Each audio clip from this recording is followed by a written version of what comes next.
Wagah border Lahore سے صرف چند قدم دور انڈیا کا ایک گاؤں اٹاری ہے، جہاں پیاز 25 روپے کلو، آٹا 30 روپے کلو، روٹی 3 روپے کی، جبکہ گھی کی قیمت 60 روپے فی کلو ہے۔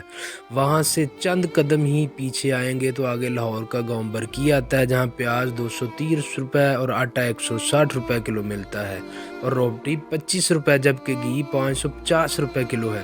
فصل ایک، زمین ایک جیسی، موسم ایک جیسا، ماحول ایک، زمیندار ایک جیسے، مگر فرق ترجیحات کا ہے۔ ادھر آج تک کوئی این آر او نہیں ہوا اور ریٹائرمنٹ کے بعد بھی اپنے انڈیا میں رہ کر ملک کے لیے خدمات دینا لازمی ہے۔